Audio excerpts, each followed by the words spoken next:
Hello and welcome to another episode of I Will Hold Space for Your Darkness, a first responder mental health podcast. I'm your host, Erin Jane.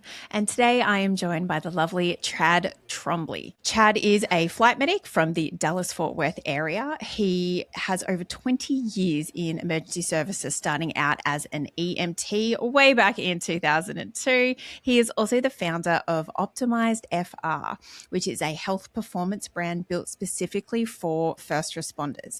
And this was after Chad, had firsthand knowledge and observations of the effects of shift work, chronic stress, poor sleep, and inconsistent nutrition can have on our first responder population. So he is here to have a conversation about all of those things and more. So thank you for joining me today, Chad. Thanks for having me. I'm so excited. Me too. I do believe I have the honor of this being your second podcast. Yes. It's almost becoming an addiction. It's like the first one I was super nervous and and then once you get the conversation rolling, and I mean, we had the conversation, then I think that, you're the host and you're the guide, and, when you make it easy, it just kind of flows. It's just a conversation, and I love that. Exactly. Well, welcome to the realm. And I think the biggest compliment I often get is that people forget that we're even filming and recording. Yep. So let's aim for that today. I like it. Let's go with it. All right. So I did mention in the intro that you have over 20-year career spanning, frontline, first responder, but there was like a bit of an unusual deviation for sort of the first decade of your working life. Do you want to tell the audience a little bit about that before we dive into your first responder experience? Sure. Yeah. I was actually a graphic designer for 10 years before I started into emergency services. I was basically like the art kid in high school. Yeah. And so I just kind of went down that path first. And, graphic design's a weird career path, is like ebbs and flows as far as the need for graphic designers. As technology gets better, you need less people, and then something will happen, then all of a sudden you need more people. And so I was at this crossroads of where I had gotten laid off from my last graphic design job. It was really hard to find a new job. And I was like, well, what else can I do? And I was that kid who grew up with the show Emergency. And as a kid, I always wanted to be a paramedic. I thought that's such a cool job. Yeah. So I went to EMT school, and that started the career. And, here I am all these years later, and still doing it. So obviously I kind of like it, so just a little bit. Yeah. And so was anyone else either in your family or anyone that you knew in sort of like the first responder realm to kind of even make you consider that path? Nope. Nobody. No, not even blazed a trail. Yeah. Just in the community that I grew up in, like our fire department was volunteer fire department. I didn't even have any, a lot of stuff. I'm originally from Minnesota, and a lot of the smaller suburbs were volunteer fire. And nobody in my family did any of that stuff. So it was just, it was almost just, I took my shot and said, I'm just going to do this. Yeah. And, it's obviously turned out. Yeah. So. Exactly. And very fortunate for everyone that it has. So in 2002, is that when you started down the path, or you became an EMT? That's when I started down the path. I got into I think it was 2001 when I got into my first EMT class, and then finished. I mean, EMT, I'm not even sure how it works nowadays, but it was like a 6 months, course at the local community college. So I was done with that, and then, rolled that into, got a job as an EMT, and then rolled into paramedic school, and the rest is history. Okay. And has all of your experience in that sense, because I know you're based in Texas now. Yep. So you've done all of your first responder career in Texas? No. I started in Minnesota. Worked for a hospital-based system in Minnesota for a number of years, then moved to Texas, and then got a job here after making the move, obviously. And then I didn't start as a flight medic until I made it here to Texas, but taking the story full circle, that's what I always wanted to do. Like as soon as, literally like the first day of EMT school, the instructor handed out a piece of paper and said, write down why you want to do this. And I drew a helicopter. I was Really? I was obsessed with helicopters as a kid.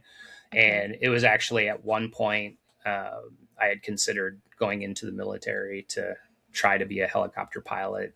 But unfortunately, when I was a teenager, I was kind of a rebel without a clue, and I wasn't going to take orders from anybody. And,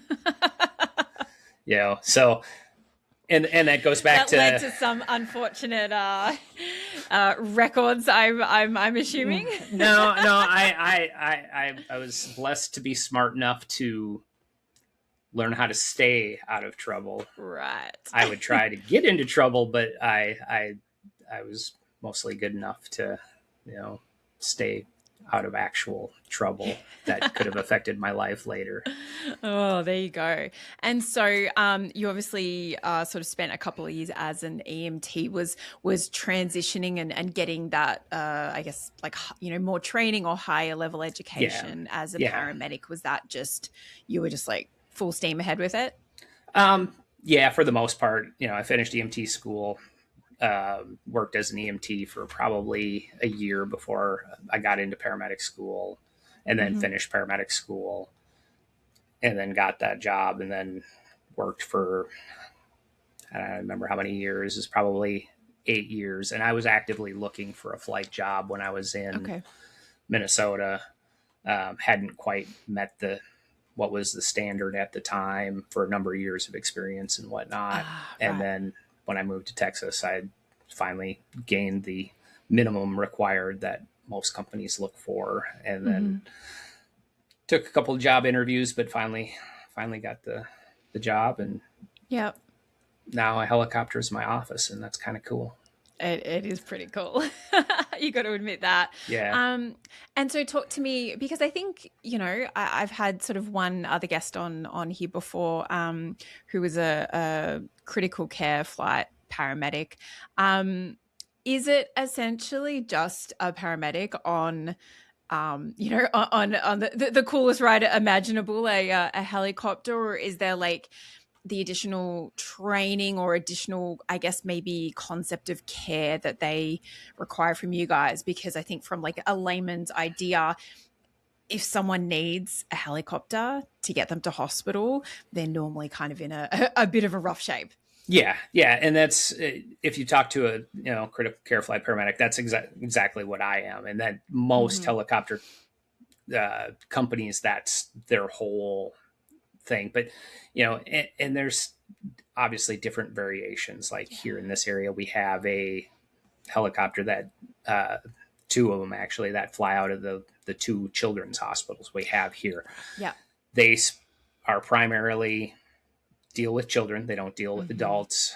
They don't do any scene calls, so they don't fly out to, if there's a pediatric patient on a crash, like a motor vehicle accident, they don't go to that. We go to that. And so, there's different levels of all the different things. And so critical care paramedic, as far as the education goes, a lot of it is you learn on the job. You have to get a certification. You have to get what we call the FPC, Flight Paramedic Certified, and you learn all the critical care stuff. So I essentially consider myself an underpaid flight nurse, because we pretty much have to know everything they do. And, the good companies train, all the things, and we go through required education. I actually have to go to required education tomorrow. And so it covers all those things. And so, we're basically a flying ambulance and ICU, because that's a lot of our stuff we do. Is we do a lot of transports in between hospitals. So somebody ends up in a hospital. So when someone requires that higher care level, higher level of care, we will go pick them up and move them over to where they need to be. So, and it's a combination of, care level and speed level. So if somebody's having a heart attack, we'll go because we're faster. There's no traffic, and the traffic here is horrible. So, obviously that's a good thing. And then, when it's care specific, somebody could be on, 6 different medications and they're on the ventilator and, they're just really sick. That's where we come in too. And that's the difference between like a regular paramedic, and you have to know that stuff too, because we still do scene calls. We go to those motor vehicle accidents. We go out to the rural areas where somebody's having a medical emergency that's really bad and they need to get to the hospital right now. But we do probably more care specific stuff overall, to where we're, moving hospital level patients to another hospital. So it's very varied. And, it can be a lot of work, and, but at the same time, at my core, I am a paramedic. I enjoy, and I shouldn't say enjoy, because that's, you're talking about a tragic event, but no, but I think anyone listening, you kind of get that little sense of adrenaline. Like, I get it. My wheelhouse is, at my core, I'm still a paramedic, and I enjoy that more. And I do miss riding on the ambulance and just being a 911 paramedic. Yeah, no, that's understandable. And it sort of also, everything you kind of just said, there seems like there would be quite, like, due to like the varied nature and the high level of care that a lot of your patients need, it kind of seems like it would be like very heavy a lot of the time too. It depends. I mean, sometimes even when somebody's really sick, as long as they're really stable, it just becomes a matter of, moving all this stuff over and move them over and you go. But it can get really heavy sometimes. Yeah. And do you guys do like the sort of a standard paramedic / kind of like firefighter, like 24-hour shift? Yeah. We're very blessed at the company I worked at that we do the 24/72. So that is a generous roster compared to a lot of other places. I know. The 24/48 is, I just can't even imagine. I've never worked that schedule. I've worked some pretty crazy schedules. But I mean, just in knowing, how things can go, it's like if you're up for 24 hours straight, your whole next day is recovery.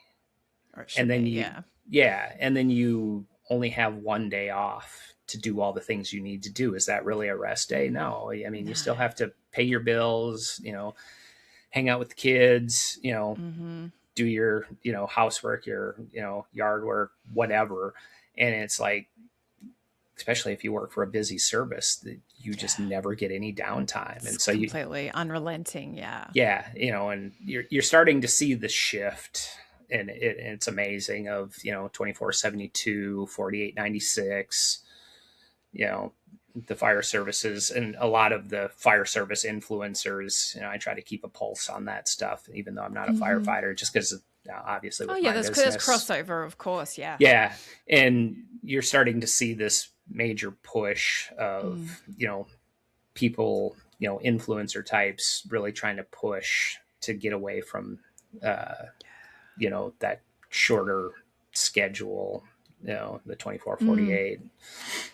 It's a lot. And I think, we will sort of dive into it a little more when we start talking about your company, Optimize FR. But I guess, I think one of the things that, like you're saying, it's starting to be understood more is not so, I mean, shift work, I think it's beginning to be understood how much it can affect not only our quality of life, but our lifespan.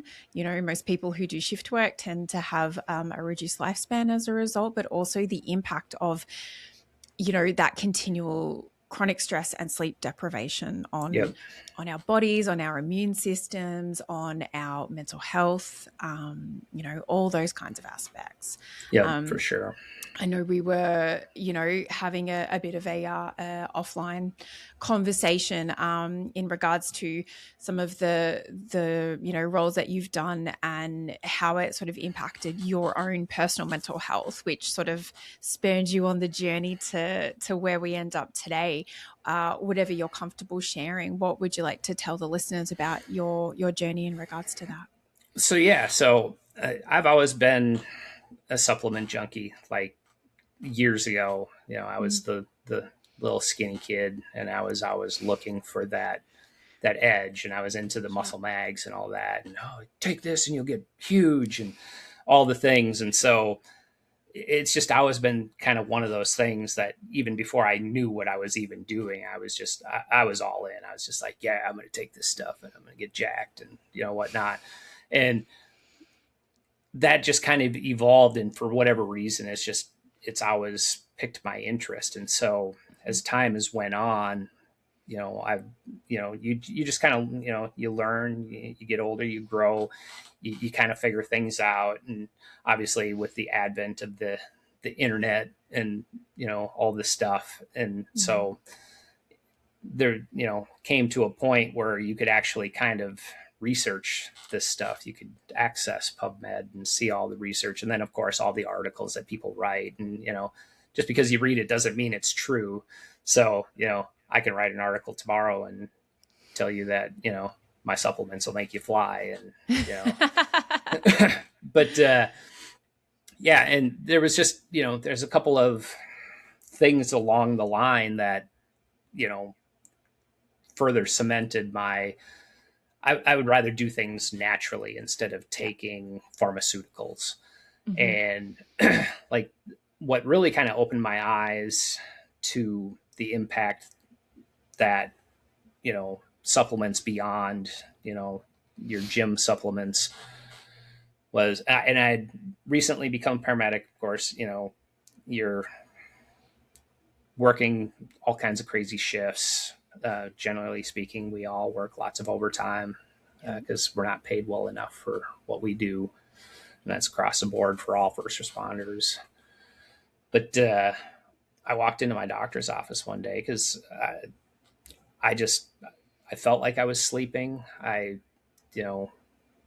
was working a lot, but I was much younger, and I was just exhausted all the time. It didn't matter, how much I slept. I couldn't get rid of, like, it was basically just a cold illness. And I just, it was months. It was wintertime in Minnesota. And so I go into my doctor and I'm like, I don't feel good. I don't know what's wrong. Something is off. And he was like, and this doctor was way ahead of his time as far as, using quote unquote natural remedies. And he said, well, let's take some blood tests and see what we find. So, take the blood tests, go back for my follow-up appointment. And he's like, I got good news and I got bad news. And I said, well, what's the bad news? And he's like, your vitamin D level is extremely low. I was like, okay, what's the good news? He's like, well, I can just write you this prescription and you'll just take it. And then, once you're done with this course, just start taking vitamin D. Just go to your local GNC and go get some vitamin D and take, like 2,000 IUs every day. I was like, cool. So I get the prescription and it's like 50,000 IUs of vitamin D. I mean, Jesus, just in one pill. And the prescription was to take it once a week. Okay. So I took the first one. Didn't really feel much different. I got to that second week. I took the second one. And about 2 days later, I was like, I feel amazing. What is this stuff? And like natural Xanax. Yeah. And by the third week, I felt great. Yeah. I was sleeping better. I had plenty of energy from something as simple as vitamin D. So that was really the time that's what really got me into looking at it beyond the gym, beyond the creatine and the pre-workout and all this stuff. Started looking into the vitamins, the minerals, what other supplements are out there that can help me do things. Yeah. And so, so at that point I became a big proponent of vitamin D, of course, and then started looking at just vitamins and minerals as far as what, they can do for you. Yeah. And of course, this is a culmination of experiences over years, because it wasn't all of a sudden I was just like, because at that time I didn't even take a multivitamin. I was like, oh, I don't need that. I have a good diet, and vitamin D is from sunlight, and because we do get a little bit of vitamin D from food, but there's just not a lot of vitamin D foods out there. You're supposed to get out in the sun and recharge your vitamin D. Yeah. And there's that. And like, obviously they pair together too. So from my understanding, it's like vitamin D and calcium, or calcium helps the absorption of vitamin D. Yep. Yeah. And you got to throw in vitamin K2 in there as well. K2 is truly the key to that whole combination. And you also need magnesium as well it's a whole system. And that's the whole thing, is when you start really getting into all the mechanisms of what they do, and really all the vitamins and minerals it's quite the rabbit hole to fall down. Yeah. I mean, you can sit and read about this stuff for weeks and, still not have you'll get a concept of it, but I mean, you really start going, but, going back to that, and that's, like in the case of my business, the reason why the multivitamin was my very first supplement was because you learn that, a lot of people focus on their macros. I got to get my, my protein and my carbs and my fats and, whatever. But at the end of the day, the only reason people eat is to get nutrients, because your body requires enough of the fuel to power everything. And if you don't have that, well, then, you're not doing too well. And the body is amazing at working with what it has. I mean, you see people out in public that eat nothing but McDonald's, and they're fat and happy, and they don't exercise, they don't do anything, and they keep living. The body is super resilient. It will work with what it's got, but I equate it to, in terms of function, and I'm a firm believer that first responders all of us should be functional. I mean, we have high responsibility. If you own a Ferrari, you're not just going to put any old gas in that thing. Yeah. You want to fuel that car with the best gas, the best oil, that you can buy. And, you can replace a Ferrari. You can't replace you. So you should be fueling yourself as such that, you are not replaceable, but you can rebuild yourself. I mean, you can abuse your body for years, and, it's like, you look at obesity, people, get obese, and then they say, oh, well, I need to lose weight. And, they want it to happen tomorrow. They go to the gym for a week and they're like, nothing's happening. Well, it took you 10 years to get to where you are. Exactly. But the beauty is that you can literally condense that down. You can remove 10 years worth of damage within a year, as long as you put your head down, get consistent, and power through, and doing it right. Change your diet a little bit, give yourself the right fuel. And I think there is that ability too. It's like there's sort of even just minor changes. Like I know even like within myself, and it's a bit of a cultural thing, like Australians are normally pretty big drinkers, and I sort of like, always have been. And even just myself in like the last, I would say probably like 5 years, just dialed it back, just not out of any kind of concern. But I mean, originally it was like the calorie factor, but now I'm like, I have like 2 drinks and I'm so good. I'm just like, I don't wake up dusty the next day. So it's like those, even I don't have to abstain. I'm not fortunately one of those people that like, I feel the need, I have to abstain, but I can still partake. But then I don't, it's for me personally, it's like about not feeling like shit the next day when you wake up. 100% so it's like agree. Really minor changes have such monumental impacts, which, I think is so important for people to realize as well when it comes to this kind of thing. Yeah. And I'm right there with you. And that's like another, you can tie that in and it's apropos for me too.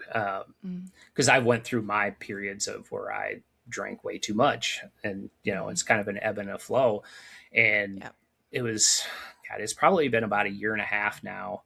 And I completely quit drinking. I was just like, I was at that point where I was just like, but for me, it was more like I would like just have one glass of wine and I would absolutely feel like garbage. I don't know why my body just rejected it all of a sudden. Yeah. But then I was done and I was fine. And then I'm in that same boat as you where I had some friends come into town and we sat down and went out to eat, and I love tequila. Tequila is one of my most favorite things in the whole wide world. And I had a really good margarita, but I was good with just one. Yeah. It was a I was great gonna say, you guys have great Tex-Mex like down sort of there. So Yes, you gotta partake. Yep. Yeah. And so, yeah, I'm to the point now where, I am not opposed to it. If the, if the season is right, I don't have a problem with it. But just like you said, small little changes, can pay big dividends. And, just alcohol in general. And of course, I didn't believe it for years, because they're like, it's coming around now, that alcohol is pure poison. And I'm 100% on board with that. Doesn't mean you can't partake in it once in a while, but there's nothing good about it. Like all the stuff about wine being healthy for you, the polyphenols and whatnot. Drink some grape juice, eat some blueberries. You want polyphenols. That's don't all right. you? I think there's people just trying to make themselves feel better. But it's that, but it's also, and I don't know whether it's the same in paramedic culture, but I know in law enforcement and, my hubby's a firefighter, like there's a cultural aspect to that kind of bonding and getting together over a few drinks and all that kind of thing when it comes to, first responder culture and all that kind of thing too. So I think that often, regardless of whether you kind of grew up surrounded by it in the way that I kind of did with part of Australian culture, you join a first responder profession, probably not so much these days as it used to be, but very heavily, inundated with, you go out and you get pissed with your friends. Oh yeah. And there was plenty of that throughout the years. And even it was before my time, but we would go into some of these volunteer fire departments. And I remember there was one that we were based at, and they had a refrigerator up in the day room, and they were like, yeah, they used to have beer in there. And it's like, yeah. And that was it was just completely, it was completely normal and it was completely acceptable. And it's like, it is what it is. And yeah, absolutely. And so you're, I guess, like you said, you've always had this interest in looking after, your body and working out and all that kind of thing. But your sort of personal exploration sort of started when you were not feeling the greatest, probably both physically and psychologically. Yep. And regardless of whether that was heavily impacted by your job or just, life circumstances in general.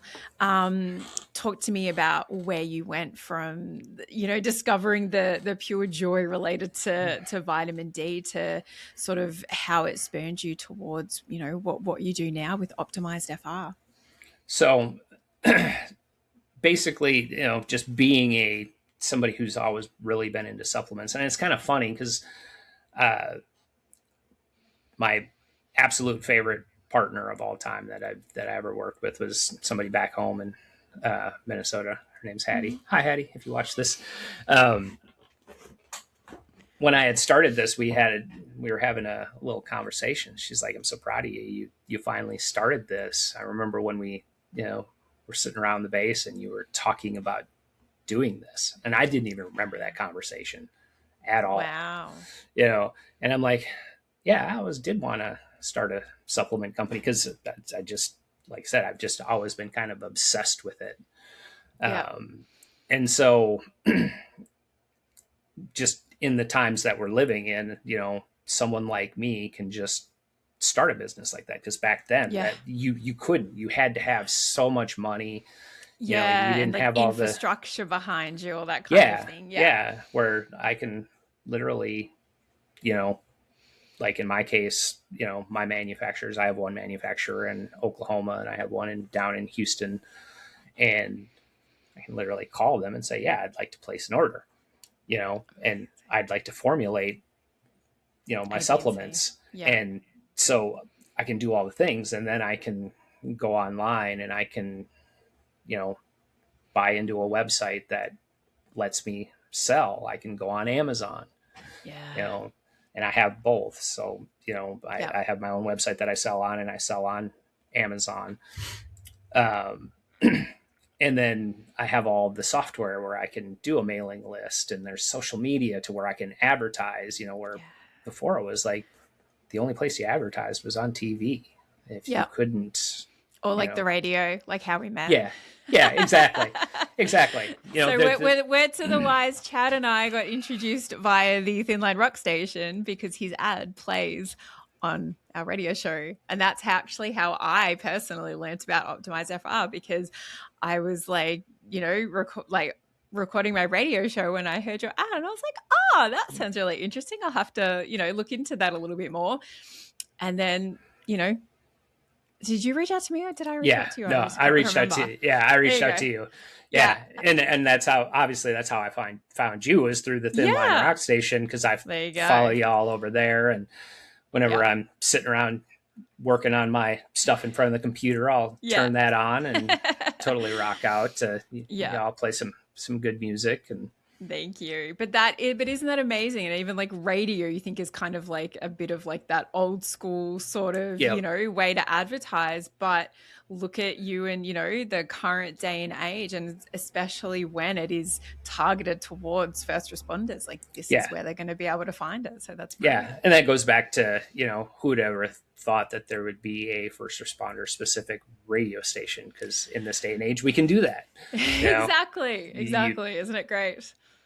Or having a podcast where you and I can sit and have a chat, and Exactly. it's just it's really, really cool that we have the the ability to do these things now. We live in very good times. Exactly. Yeah. And so sort of, I think I was reading that it sort of all came about, was it 2023? So kind of like in the midst of COVID-y type It was stuff. right. Yeah, it was right after that, because my initial, how I got started into this foray was during COVID. I was taking a handful of supplements. Like, I did all the research and was like, okay, what can I do to boost my immune system? Yeah. All the things. And especially being exposed to so many different sick Yeah. people. Like, Yeah. And, that we did a lot of COVID patients in that day. I mean, everybody was obviously in contact, but, we were obviously on the front lines being exposed to that stuff. And obviously, being in the critical care, taking care of the sickest of the sick, we transported a lot of the COVID patients. And so there was a constant exposure. And so I was sitting there doling out all my pills on the counter for the day. I was like, I wonder if anybody sells like a combo of all this stuff. And I started looking, at all the different companies online, seeing who had the immune supplements. And I was trying to find something similar to the formulation that I had put together for myself. And there was nothing that I was like, yep, that'll be good enough. I was like, what if I made an immune supplement? And so I went down that, and I almost started that business. I almost, it was something completely different. It had nothing to do with first responders. It was just going to be an immune supplement company. But I got, I guess the blinders were on, because, when you're in the middle of COVID, you're like, this may never end. You're not seeing the big picture. And right as I was going to go to market with it, the COVID vaccine came out, and I was like, this is over. This is not going to sell. Little did I know that it would go on for another, year or so. Yeah. I But mean, it's still kicking around. Let's be honest. yeah, oh yeah. I think my neighbor had COVID recently. I was talking to him, and he was like, "Man, I just felt like crap, and this is not a normal sickness, and it didn't feel like any flu I'd ever had." I said, "Yeah, you probably had some weird variant of COVID." But yeah, there, it wasn't a bad thing because I took it as a learning lesson. I learned a lot of different processes, how to formulate, how to go through the manufacturer to give them my formulation, to do all the upfront things. And I kind of think it was a blessing in disguise because I really had no focus for that brand. I wouldn't have even known how to advertise it as because it literally was just immune supplement. That's all I had. It was like, what would I have done next? Where would I have went from there? And, in talking to some people that are in the business afterwards, a lot of them said, yeah, immune supplements have been super popular for years. You probably could have kept it going and it probably would have been fine if you would have found the right, marketing angle and whatnot. But, from my perspective, I don't know that I could have had a long-term passion for that. Yep. It had just been like, here's my immune supplement. Cool. And so that forced me, and I shut that down, and I thought about it and thought over it, and was trying to come up with, well, where do I want to go from here? I really still want to do this. And then, so the answer was obvious, doing what I do, how long I've been doing it, the trials and tribulations that I've went through over the years of doing this, the sleep deprivation, the long hours, and probably seeing that impact other people, other colleagues, other friends too. Like, the extremes, front row, the environmental extremes, the mental health issues, and that'll kind of circle back around because I think that's kind of what you were trying to steer me into before I got into the vitamin D story. Like I said, I can squirrel. I can be. All right. Hey, this is just like I said. This is just a chat. It's two people chatting. As wherever it goes. Well, and so I'll circle back to the mental health since yours is obviously a mental health podcast, and that's why we're here. Is I personally struggled with my own mental health issues, and this was probably a couple of years after the whole vitamin D thing, where I just woke up with it's just a nocturnal panic attack. I literally woke up thinking I had a heart attack. I was, mid 30s. Woke up, heart was racing, chest pain, the whole deal. Actually called an ambulance, which, for a paramedic to call 911, in your mind, it's serious. And one of my friends actually showed up because I lived in my service area, and that's probably the happiest I was to see her in my whole entire life because I thought I was dying. I literally thought I was dying. And so getting to where, I suppose I should just say I went to the hospital. They did the EKG, all these things. My heart rate, when my friend showed up, my heart rate was like 180, 190. Jeez. And so, this is a real thing. I mean, your heart doesn't pump that fast. Something is going on. But, go to the hospital. I'm sitting in there. They do all the tests. They do the blood tests. They're like, we got nothing. You're fine. I'm like, no, I'm not fine. And then, so, I go home and then I go to work a couple of days later. And again, it kicks in. My heart rate kicks up to like 180. And I'm just sitting in a recliner at work in between calls. Jeez. Yeah. And I take myself out to the ambulance. I put myself on the cardiac monitor. I'm like, I think I need to go back to the hospital. So my partner that I was working with that day drives me to the hospital. Same deal. We've got nothing. There's nothing wrong with you. And I'm just like, I don't know what's going on. And so the ER doc comes in and goes, have you considered that this might be anxiety? And, and that just kicked me in the face, because I'm like, no, this can't be anxiety. Yeah. Look at all these symptoms. I feel Yeah. horrible, And so then I went and sat on that for a little bit. I actually took some time off. I, took some FMLA for like a week and a half or 2 weeks. And it was miserable, because it kept happening. It's just like, I'd just be sitting around doing nothing, and it would just kick in. My heart would start racing, mind would start racing. And I would just curl up in the fetal position on my couch. And I had no answer. So I went to the doctor. Of course, they just start throwing the pills at me. Here, try this, try this, try that. They're giving me benzos. They're giving me SSRIs.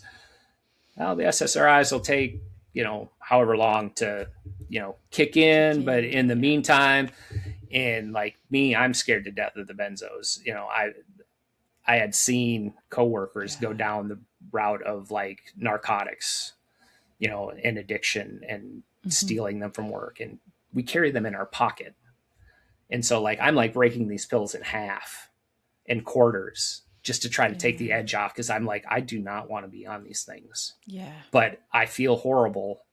And, you're in that, part of, when you're in the middle of it, you're like, I need to do something. Yeah. And of course at that time, I'm not really in the state of mind to have rational thoughts. So, Yeah. So it took, a couple of weeks, and where I was like, I supplements have helped me through all of these other things. I wonder if there's anything out there that can help me. And this was before the term nootropic was even a thing, which is, brain supplements. And so got on the old Google machine and just started going and trying to find anything and everything that would help. And over time, I found, for me personally, I found 2 supplements that were absolute game changers. And the first one was magnesium, and the second one was L-theanine.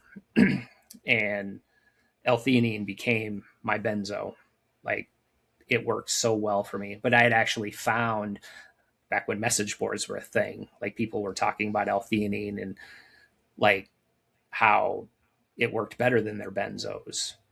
And then somebody had actually mentioned a research study of where they compared L-theanine to benzodiazepines, and the results were very, very similar. And I was like, well, I'm going to try that. And I literally carried a bottle with me everywhere I went, from that point on, once I had found that. And then coming to find out how magnesium, most people, and I mean, people throw out numbers all the time. It goes back to, you can just write anything you want, but anywhere between 50 and 85% of the population is magnesium deficient. Magnesium is responsible for over 300 biochemical processes in the body. Wow. Yeah. Goes back to putting gas in the Ferrari. Yeah. If you are deficient, it causes all kinds of issues downstream, upstream, side stream. Yeah. It's a required mineral. And so I started taking that. And so I would take just 2 doses of that a day, 1 in the morning, 1 in the evening. And then I would just take the L-theanine. I literally treated it like a benzo, where it was like acute, it was, for the acute reactions, to where, I'd start feeling it come on. I'd throw down 100 milligrams, wait about 15 to 30 minutes. If it was still strong, I would take another 100 milligrams, and usually that was good. Wow. And then if it was really bad, I would just take 200 straight away. Yeah. And, everything you read says that the maximum daily allowance is like 800 milligrams. So you got a lot to play with. It's 600 to 800. I can tell you I've taken more than 800 milligrams in a day. And, And it's an amino acid is all it is. And what it is they extract it from green tea. It's okay. all it is, excuse me, is the amino acid in green tea. That's what causes the calm when they say, oh, if you need to, if you need to be calm, drink a glass of green tea. Because I've heard of it and I've seen it in like different supplements, but I wasn't sure exactly what it is, Yeah. or what its properties were, or what it was meant to do. Yeah, it's a non-essential amino acid that Yeah. affects the brain chemistry. It increases alpha waves in the brain, and so it brings on an element of calm Yep. in more of like a natural way, as opposed to the benzo based ones that will do it in your brain, sort of thing. Exactly. And then as far as the SSRIs, my personal opinion is I do not like them drugs at all. And I've been down the rabbit hole, and there is a subset of patients that they work really well in and they're good for, so I won't poo-poo them. But I think the average person, if you fix things, and that goes, you as a human are a complete whole, because that was the kick in the face for me. Is I was going to the gym, I was exercising, I ate a pretty good diet, but at the time I was married and my marriage was going down the tubes. I was working ridiculous amounts of hours, hardly sleeping, so I had part of it. Yeah. But was I doing more harm than good by going to the gym, tearing my body down more and not getting enough sleep? Yeah. My nutrition, like I said, was pretty okay, but I could have been doing better. But part of that was I was working a lot. So I was, it's like when you're blowing and going, it's like sometimes gas station food is it. Sometimes fast food is it. You got to run in, get it, So I would say 50% of the time I was eating, well, when I was at home, but I was working, I think, more than I was home. And, and then the dominoes just started falling, from there. It wasn't just the job. It wasn't just a PTSD, or, it just wasn't, this, marriage stress. It wasn't just the job hours. It was a combination of everything. And it becomes so overwhelming that everything just fell apart. Yeah. And I think very much that's where it comes into it, that there should be that holistic view of how we are treated. You know what I mean? It shouldn't just be, oh, I'm suffering from anxiety, like here's a benzo, like that whole swath should be investigated. And if people need to take medication, like awesome, like that's great if that's what helps and all that kind of thing. But like you're saying, if you can maybe limit the need for those, or the requirement, by fixing other elements of your life in terms of your nutrition and your sleep patterns and supplements and vitamins and all that kind of thing, like where's 100%. You can pay for your health now, or you can pay for it later. And the joke I like to make, and I didn't make the joke itself, I read it somewhere, but if you have high blood pressure, you don't have a deficiency of atenolol. Taking that pill does not fix the problem. Exercise, if you started exercising, magnesium helps with blood pressure. If you have all the vitamins and minerals you need, you're eating a fairly good diet, you get some exercise, you probably don't need that blood pressure medication. There are people that have the, predisposed to it. Predisposed to it. And so it's harder for them, but could they? Maybe. Have you tried? If you truly do all the things and you're still hypertensive, obviously that's the miracle of modern healthcare, is we have pills that can fix it and that should make your life better. But unfortunately in our society, I think too many people lean on that. They would rather just take the pill than do the things to be better and not have to take it. I pride myself in the fact that, I take one medication, and I am a firm believer that the SSRIs were part of the cause, and part of it is the business, and I'm on testosterone therapy. Mm-hmm. And so, and that is super common amongst the first responder community. Yeah, half of every absolutely. guy and probably a quarter of the women are on testosterone therapy, but our sleep schedules dictate a big part of that too. Well, and especially like I have a few friends who are on it and do take it, and I guess compounding thing is that like a lot of the symptoms mimic of low testosterone mimics so many other things. Like people can feel depressed, people can feel like half of the things that you explained. Yeah.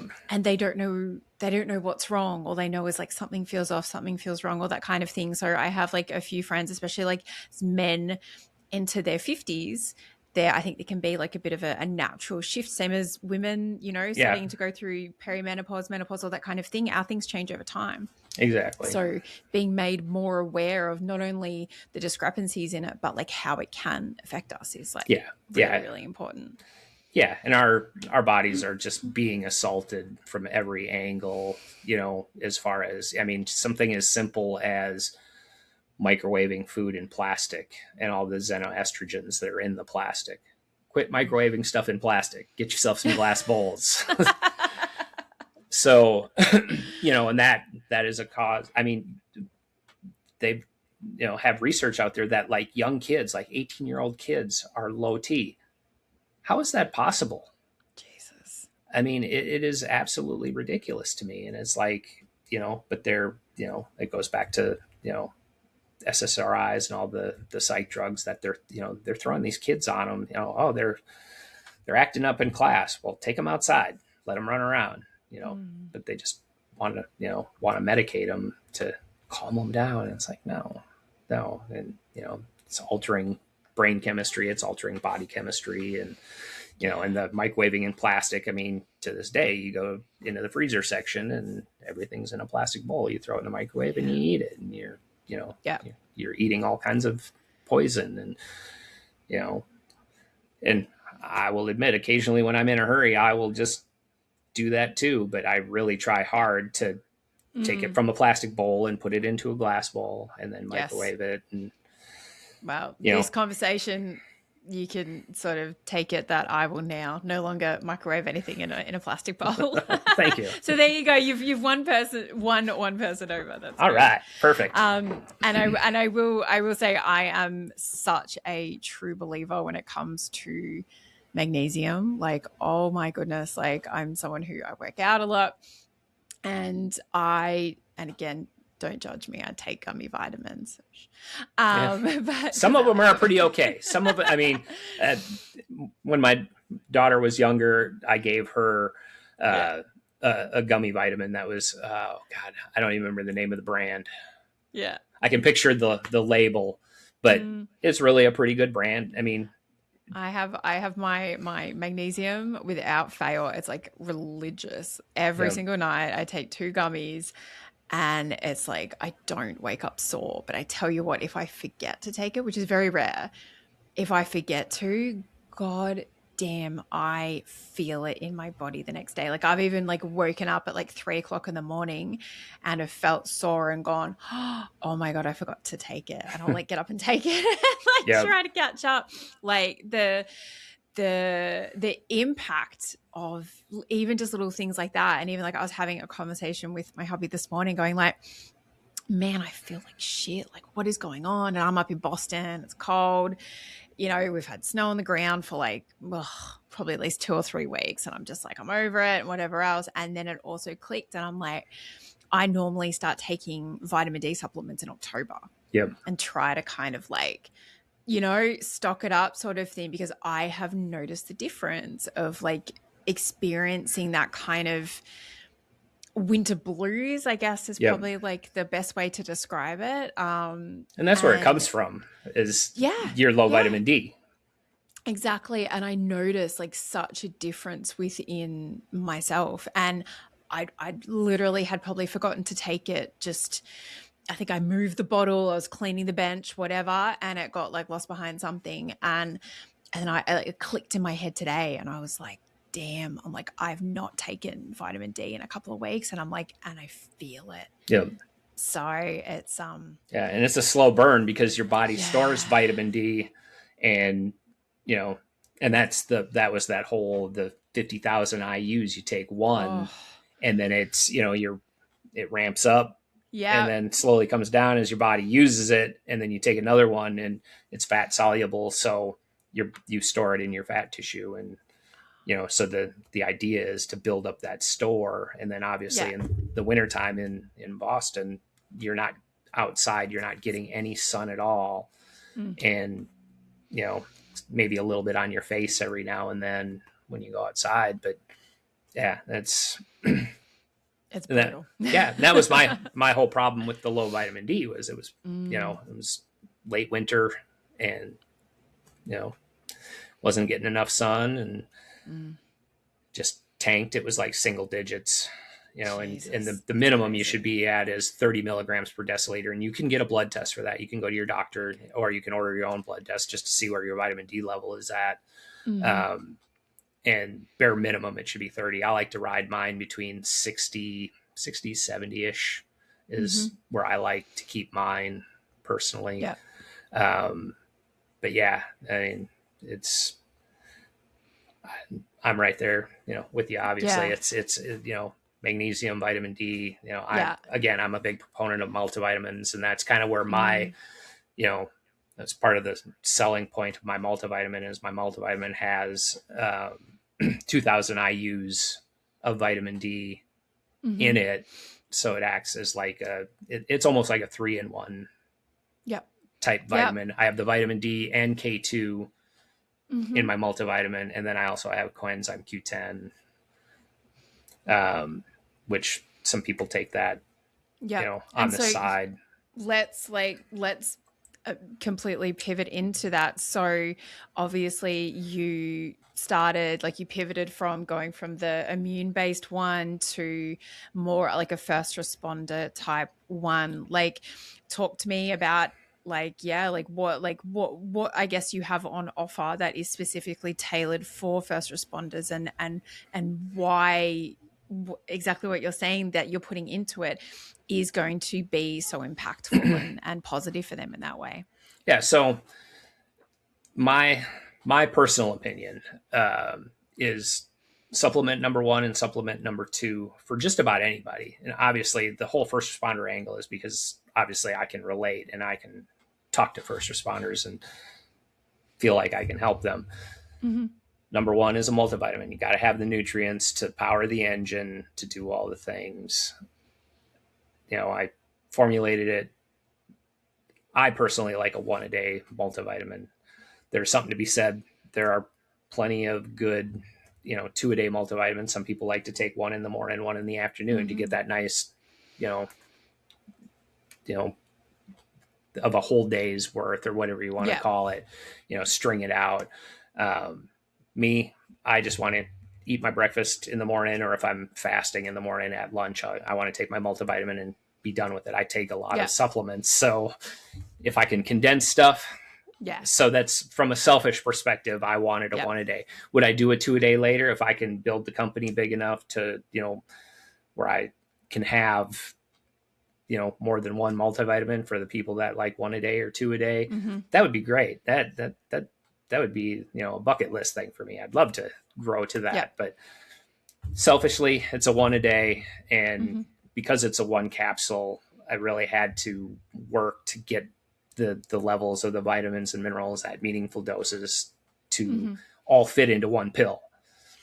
With that, there's no fillers or anything. Like, the pill is all stuff, all the good stuff, So to me, that's supplement number 1. That's, for anybody who wants to be healthy and, powering the machine, so to speak, multivitamin is number 1. And then I rolled into creatine because that, to me, the benefits of creatine, it is literally, if it's not the most studied supplement of all time, it's right up there. And they're doing even more studies now that it goes well beyond the gym. it's not just a muscle supplement, it's a brain supplement. It helps with brain energy. They've done studies where they've combined creatine with SSRIs, and it exemplifies the SSRIs as far as the people who take both do better than somebody who just takes an SSRI. So, it's a multifaceted supplement in that respect. So it's good for brain health, brain energy, obviously physical strength, recovery, all the things. And then my last supplement is just a hydration drink. I had tried to release that at the beginning of last summer, and due to, problems always pop up, in any facet of life, much less business. And I really didn't get it out until like midsummer. So I tried to do a little bit of a push on that, but that's a very seasonal type product. Me personally, it's got all the things in it. It's got magnesium in it. It's got potassium. Most people are potassium deficient as well as being magnesium deficient. If you look at a list of foods that contain potassium, most people are deficient in that too. Obviously, it's got the sodium and the chloride in it. And it's got no artificial sweeteners or anything in it. So it's a really clean hydration. Obviously, I'm going to rolling into this spring and summer, I'm really going to try to, push that as well. But, as far as that formulation, I mean, there's a million hydration drinks out there now. You got your liquid IVs and all that stuff. And, my formulation is very similar to liquid IV. I went down that rabbit hole of this is going to be the best, rehydration drink of all time. And then, the science has been figured, there's a lot of different, we could go down that rabbit hole of, liquid IV versus Element. Element has way more sodium in it. It has like double the amount of sodium as mine and liquid IV. But I went down that path of like looking into all that kind of thing because, having my hubby as a firefighter, like when they get a big fire, they sweat and then are exposed to all of the things and all that kind of thing. So I think I went down that path thinking about like, how can I help support him? So I think we talked about it the other week when we had an offline conversation. I, looked into, okay, what helps, detoxify. And when I say detoxify, but what helps get like the, elevated cortisol levels out of his system faster. Like he's a big proponent for saunas, but then I equally want him to be, being hydrated. And it was kind of then I think when I was doing that kind of research, when you look at was it glutathione and is it NAD or NAC? And it's like all NAC, all those kind of things. But it was like when I was doing the reading, it sort of was like, for your body to be able to, and correct me if I'm wrong, for your body to be able to absorb the sodium in the way that he needs, there like sometimes has to be some of the sugar in it for it to go through the cells better or to be more absorbed. Is that correct? Yeah. Carbohydrates do help. Obviously the people in like the keto and the carnivore community will disagree with you, but they have proven that a little bit of carbs does help with the absorption of the electrolytes. And that's, I do have a couple grams of carbs in my electrolyte drink. So, it also makes it taste good. Yeah. Well, and that's, I'm a big proponent of keto. I do keto off and on all the time. And I did it mostly just to get off junk food. I've been doing it probably for 7 or 8 years now, but I've never been a believer in staying on it long term, and there's some research coming out with that's saying, being keto or carnivore long term is probably not the best idea, but that's the thing is I'm a firm believer in being metabolically flexible. You should be able to burn glucose. You should be able to burn fat equally as well. I mean, we were built, we are the perfect machine. It's like I said, people can abuse their bodies for years, and yet here we go. We just keep trucking, but we're also extremely fragile. Any first responder has seen people where you're like, how'd that person die? How, they just fell and they died. Yeah. They just hit their head just right. But yet, you see these people that will abuse their bodies for years and years and years and years, and they just keep going. And you're just like, I know. You're like, mate. yeah. and it's always like those sorts of people. And then it's always like, you always sort of end up finding these people who've like taken care of themselves really well, and they're really good people, and they contribute and all that kind of thing. And it's always something. Yeah. And then they get cancer. Horrific. And you're like, how did that person get cancer? You're like, how does, sometimes you don't even think there's any rhyme or reason to it. Yeah. And there really isn't. There really isn't. And that's, you can just do the best you can. And I mean, you can, I guess you can YOLO, and maybe you'll be that lucky person that has the indestructible body, and you just keep going. But yeah, so as far as, circling back around to being metabolically flexible, I mean, humans from the dawn of time, have grazed and killed things and, eaten things. I mean, and that's always my argument to people who are either vegan or they're, diehard carnivores. I mean, history is not on your side. We've got ancient cave drawings that show them farming and killing things and eating both, that should tell you everything you need to know. That, I equate it to like, it's a redundant system. It's like being in the aviation. I'm not a pilot, but been doing it long enough to where I have a grasp of, aviation, and helicopters, airplanes have redundancy built in. It's like, so if one thing fails, that other thing is supposed to pick it up so that you don't crash into the ground. And that's, to me, that's what I equate, being able to burn glycogen versus being able to burn fat for fuel. It's like, that's why you gain weight in the gut or the hips or the butt. You're storing energy is what you're doing. Yeah. And so obviously you overeat, the body's just going to keep storing energy because it's waiting for that famine to come along. And that's why, back in like the Renaissance and stuff, it was socially, popular to be fat. Because you could endure. You were like upper class, and you could endure famine for a lot longer than the people who were not fat, who didn't have enough food to build them fat stores. So, exactly. That's all it is. And, the reality is most of us, and especially, and I think that's part of, why you're seeing more and more kids obese, is that they never take a break from carbs. I can remember being a kid and literally being out all day long and not eating. I guarantee you I was in ketosis, during them days. Cause you get to that point, it's like fasting. It's like, I'm starving. And then all of a sudden you're not hungry anymore. Your body goes, okay, well, you guess you don't get to eat now. Yeah. So we're just going to shift gears and, then you use fat as fuel. Yeah. And so I always look at that, like my boys, like, summer holidays, they're just like hungry all the time. I'm like, you don't eat when you're at school all day, every day. I'm like, why are you so hungry now? I'm like, because it's available and accessible. But when they're distracted doing something they love, like if they're at the park or a play center or doing whatever, I'm like, they don't even like the idea to eat doesn't even enter their realm. Nope. Can't stop that. Can't stop that fun. Exactly. So I'm like, no, you're just bored. Yeah. Like, go do something. That's exactly it. But yeah, I mean, so, you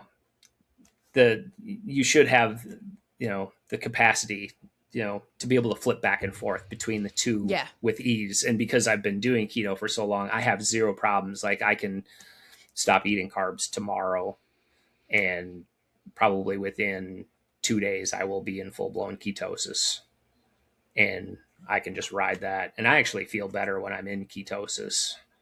There's just, it seems like a cleaner energy for me anyway. And it does ketosis, because you mentioned fasting too, does ketosis lead to, and I'm probably going to butcher it, is it autophagy or something? It does. Okay. Yeah, where your cells recycle. But that's long-term fasting. I've never really been into the whole, I always mean to try it, but I never do, because I actually like to eat a lot. But yeah, supposedly it takes a couple of days to really get that autophagy ramped up to where you're truly really recycling regenerating, and regenerating new cells and all that stuff. And so one of these days I will get around to actually trying that. I've known some people in the past that they were really good about that. They could do water fasts and, not eat for 3 days. And, they swore by it, and it's like, you probably do feel great. But I think as well, like your, perspective on it and allowing that space for the flexibility, I think is really important because, and I think it's like with anything, like you've got keto, you've got intermittent fasting, you've got, CrossFit, bro, like these things become like this, inflexible, like cult-like status. And it's like, it has to be this or nothing.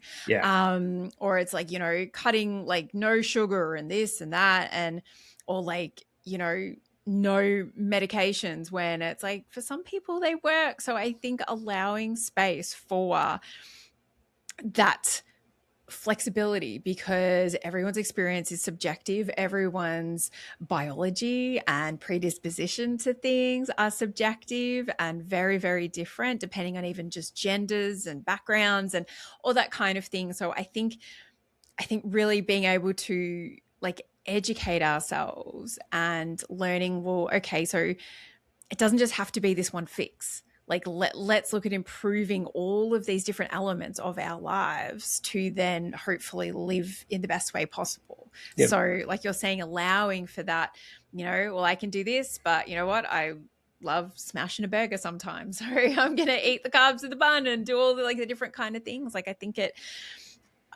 just not putting those blinders on and thinking that there's only just one way in order to live, exist, survive, thrive, all of the kinds of things is really important too. Yeah, part of it is just what makes you happy, And I mean, you see some of these people that are so diehard, whatever it is, they seem like the most miserable people on the history of the planet. And it's like, you're going to sit here and yell at me I need to be carnivore because, and it's like, how about you just let me live my life?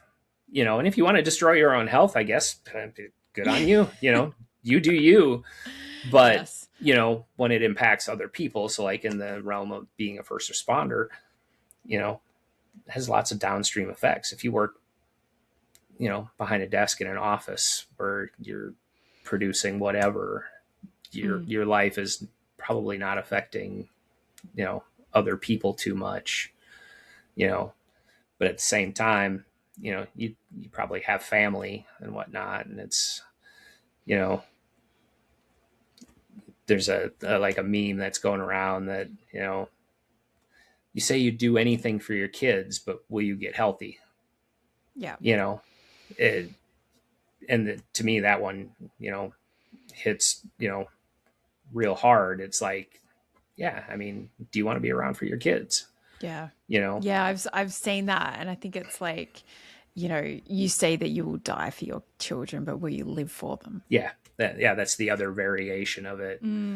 So, it just, but being a first responder, you are out there, you are affecting lives on the day to day, and you should probably try to be a little more mindful of, your health and fitness and, your wellness, and even, you being, former law enforcement, your very life is, being healthy and fit, because you could end up in a position where you are fighting for your life. And, and that's, and there are paramedics who have been in that situation too. And it's like, firefighters,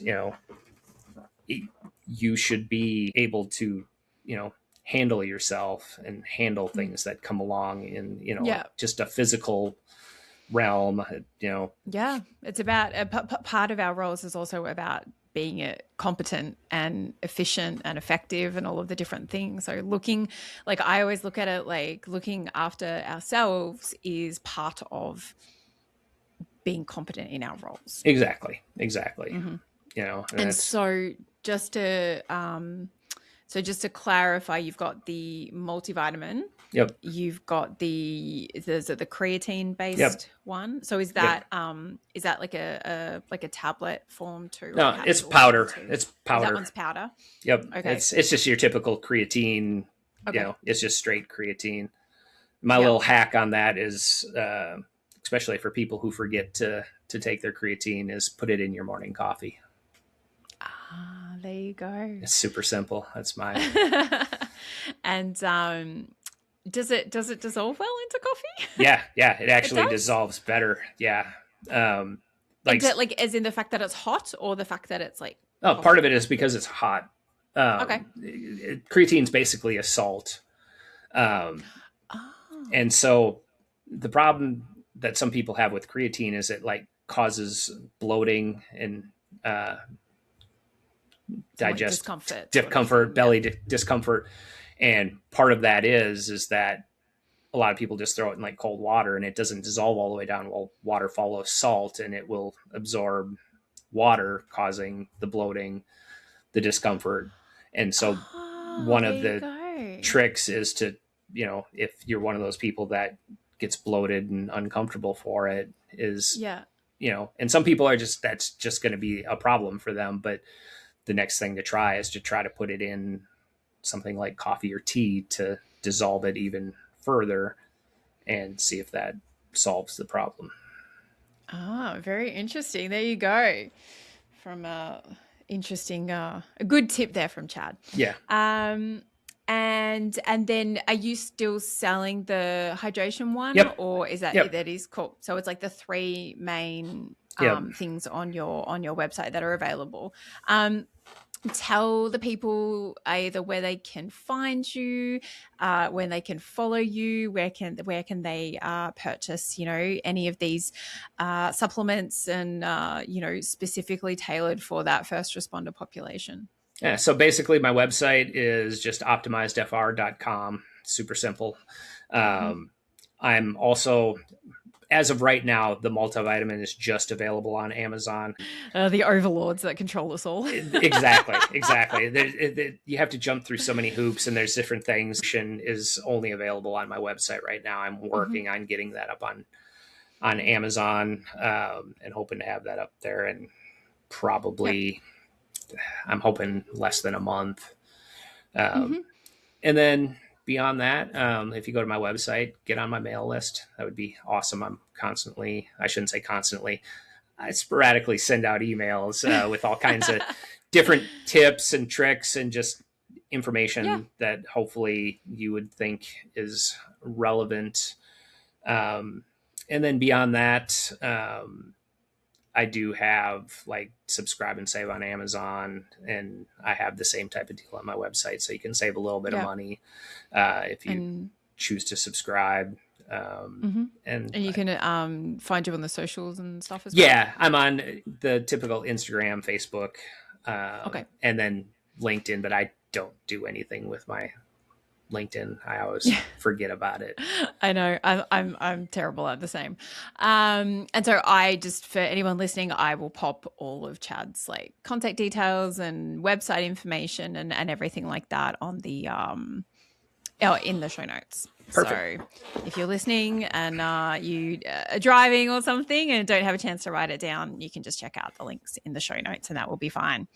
Was there anything else? I guess the kind of what I did want to just quickly ask you about before we wrap it up was, on your website and everything like that, you talk about the core four. Oh, yeah. In regards to, what really is kind of behind Optimize FR and wanting, everyone to prosper in that way. Do you want to share sort of your thoughts about that? Yeah.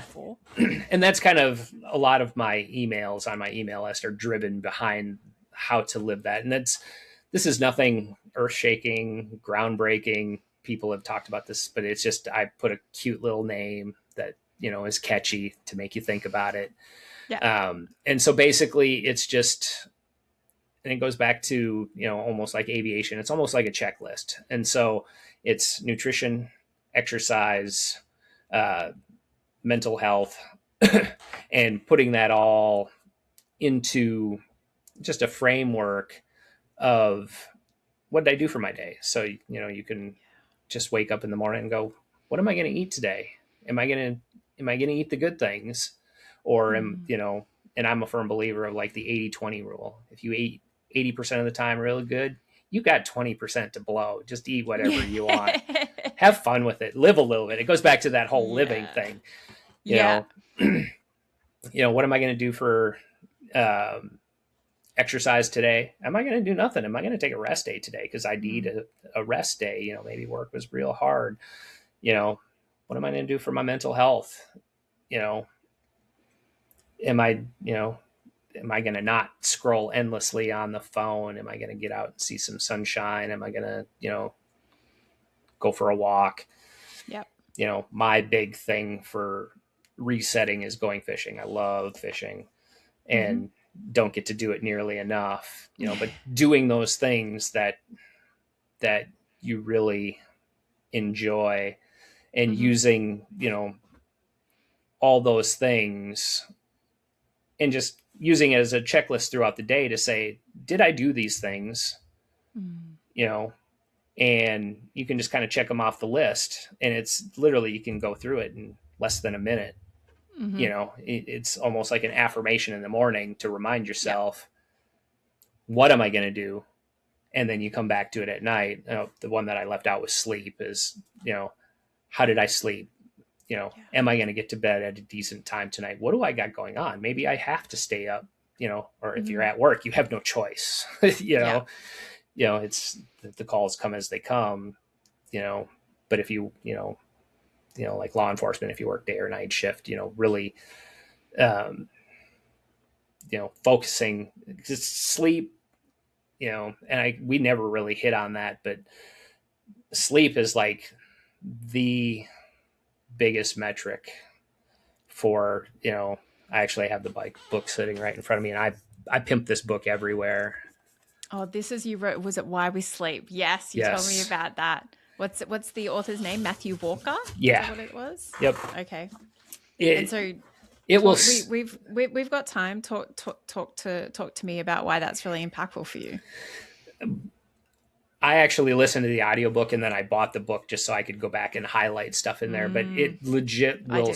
It will legit scare you into sleeping. Like, you have no idea how important sleep is until that book puts it in your brain. Like, and that goes back to like with my anxiety and panic issues. Lack of sleep was the main driver that caused that whole thing. Yeah. And literally, like, your brain regenerates every night. They explain it like in the book is there's it's called the glymphatic system. It's literally like they're the janitors of your brain. You go to sleep, they come out and they literally scrub your brain. And, and that's a lot of thought of where the Alzheimer's has come from, is people who don't sleep real well. The brain's not being cleaned properly. Oh, interesting. Yeah. So and that's something I hammer on a lot, is sleep. And really, that's the takeaway message. Fix that first. Yeah. And then try to build upon that. That will take you further than pretty much anything else. Well, I was even randomly listening to a Huberman podcast that he was a guest on like last night while I was cooking dinner, and they were asking him something about that, and it was, he was saying that like we get a lot of that deep regenerative type of sleep towards like the start of our sleep. So it's like it's doing that like you said, that clean out. It's when it's healing, it's cementing those memories from short-term into long-term memory, all of that kind of stuff. So when we aren't sleeping in that way, like our body, our brain, everything is being impacted detrimentally. Yeah and that goes on, because luckily that happens up front, the deep sleep. But there's so much to the REM sleep as well. And it's like, if you shortchange your sleep in general, now you start cutting into the REM sleep, and there are huge implications to losing that as well. And so, and that's usually my biggest problem, like, and I'm that nerd, I have the wearables and I track my sleep and I look at my numbers and all that stuff. And, I don't stress about them. There's some people, and it goes back to, the conversations of different types of people. I find it more intriguing than I do, as opposed to like judging. Yeah. Some days I judge. Some days I'm just like, I needed more sleep. I should have went to bed earlier. But most days I don't stress about it because, again, I realize that the human body is pretty resilient. And, but even, I mean, like you read the book and it's like even just one night of bad sleep has these long-term, really bad ramifications. And so as first responders, we're basically from a sleep, either way. From a sleep perspective, we're wrecking ourselves, but that goes back to doing the other things well. And that's why I say mitigating factors it's a whole system. Your body is a whole system and it's very resilient. And so I already know that my sleep is going to be wrecked usually a couple times a week. Cool. I'm going to do some of these other things, but I'm still going to do the best I possibly can, because to me, sleep is the most important part of that whole deal. It's, in my opinion, it's that important.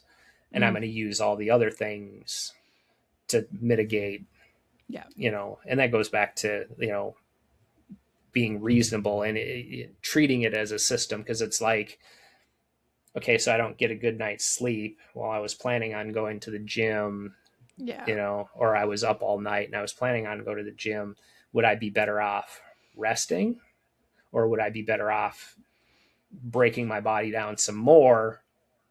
And how's my sleep going to be the next night? So I could maybe go to the gym, maybe dial it back a little bit, and then really work on getting into bed at a decent time to regenerate, and we, in this field, we just have to work in a flow. There is no concrete. It's not 9 to 5. As soon as I leave, I go to the gym, I work out, then I go home, I eat dinner, and I go to bed at the same time every night. That's perfect. That's a perfect life. But even people who have that life probably don't have that life either. That's the best case. That's the best case scenario, but they're going to have. But also equally, like you're saying, sometimes when like that lack of sleep, then it's like the first domino to fall. Yep. So it's like, okay, so like I didn't sleep, so then maybe I'm going to like skip my workout because I feel like shit, and then I can't be bothered. So then I'm not going to meal plan. So I'm going to like not take food to work, and then I'm going to eat like shit. And then I'm going to, drink excessive amounts of Monster or like whatever else, to, like, so it really kind of starts that awful cycle. Whereas like, I always look at it like, I try to say like support my hubby and we try to do like those mitigation things. And I always just kind of look at it like you really just kind of trying to install scaffolding. Yep. That's kind of what it's about. It's kind of just there and it's going to help you if you need it. But if you can just like, even just like getting into the rhythm of all those kind of things, when like you're saying with your core four, like if these are these things that are non-negotiable, like, okay, so I didn't sleep great. So like you're saying, I might do like an active rest day where I just walk on the treadmill or I foam roll or I have a sauna or do one of the things. And then, if you can just stay on track a little bit, it's going to help all of those dominoes from like falling over. Exactly. And that's going to shit. Yeah. And that's what I like about, that it's kind of like a checklist, but it's, for me, it's just a mental checklist. Somebody might like to write that down. Some people like to journal, and maybe, and I've even thought about doing that for my business, making like a core 4 journal, which I think would be cool, but I've tried to journal. It just, I cannot stay consistent in it. And so for me, it just becomes a mental, and it's so simple, it's 4 things. You just, how'd I sleep? What am I going to eat today? Am I going to exercise? What am I going to do, to chill? What am I going to do for my mental health? Am I, and condensing it all down, it just, I think it helps keep you accountable. Yeah. Because maybe one day you can literally say one day, I'm not going to do any of it. And I'm okay with that. Yeah. And you should be okay with that, but know that tomorrow you have to do something, you know, and that's the thing is, consistency is key, Yeah. you know? No, absolutely. And it's like, it's even like before I let you go, because I know you're a busy man. Like I've sort of spoken about it on like the radio show before. It's like very similar to your kind of core four things. I think there are like four things, especially as first responders, that they're the easiest things to fix and like focus on, and even just like a couple of minutes, but they're also the first things to go by the wayside when we Yep. are really stressed and all that kind of thing. And so for me, it's like obviously like that key one is sleep, nutrition, hydration, and I included breath work. Yep. Because I think it's one of the easiest things we do that can help regulate our nervous system and just like take a beat and calm ourselves down. But it's equally those four things are the things that like go out the window. Like, and if you are struggling, you take stock and you're like, okay, well, I'm activated right now, and my breathing's off, so I can do that. I can have a snack. I can drink some water and like try to modify something with my sleep. But they're like sort of like you're saying, like some of the four key elements, but the easiest things to send you off track too. Yeah, exactly. And that's, again, when you're in the middle of it, sometimes it's really hard to come back to center. And,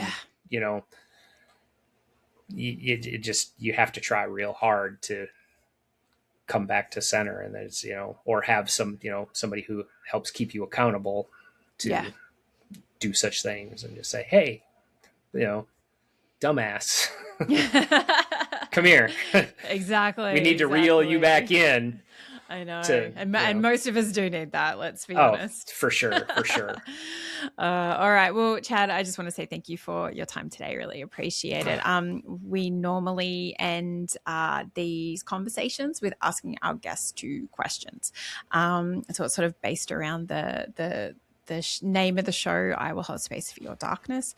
So the first question is, what do you do in order to hold space for your darkness? When I first read that question, I was like, what am I even going to say to that? And that's why I give people a heads up. Yeah. And then, it just kind of popped into my head because I went back to the email and I was like, how do I, and for me, I think really, I just sit in my own darkness sometimes. It's like, you can't grow without it. It is part of who you are. The bad things that happen, mold you just as much as the light does. Yeah. And so, just sitting within it and going, okay, whether it be, oh, I did this wrong, or maybe I could have done this better, or just a, random bad thought of, I'm not feeling good for whatever reason. It's just, you sit with it and go, why did I think this? Or why, you don't excuse it. You don't let it go, but you learn from your mistakes. And that's basically what I do. Yep. No, that makes sense. Absolutely. And additionally, what can someone do, whether it's a colleague, a friend, a loved one, relative, anything like that? What can they do in order to support you holding space for your darkness? That's a pretty simple one. I mean, humans in general just want to be listened to, and my friends are pretty good about that. They'll just listen to me to rant, and, and likewise, I do the same for them. And so that's pretty much just a simple, straightforward question. Yep. No, that's good. And I think very, very popular because, it is sometimes we just need to feel like we are heard and understood and listened to. And just belong, and just to know you have somebody who's willing to listen to you makes all the difference in the world. It's like, absolutely, knowing that they're there for you. That's, that's part of that human bond and connection. We all need that. I think that's why 100%. Our communities are so bonded is, it's been proven over and over that people that go through the shit there's a bond there that, Yeah. a lot of times can't be broken. My best friends come from this field. Mm-hmm. I don't, have too many friends left over from, high school or my graphic design career, but there's still people I talk to on a semi-regular basis that, I have worked with, even people I worked with 20 years ago, Yeah, it definitely forges bonds that are fairly unique, I would say. Yep. Yeah. All right. Well, Chad, thank you so much for your time. Really, really appreciate it. Appreciate you hearing about your first responder experience and everything in regards to optimized FR. So everyone jump on the socials, follow him, and as well check out his website, which I will pop in the show notes. Awesome. All I really right. appreciate it. Thank you very much for having me. No, It's a lot of fun. absolutely. All right. This has been another episode of I Will Hold Space for Your Darkness. I've been your host, Erin Jane. And as always, let me listen in a way you've never been heard. Cheers.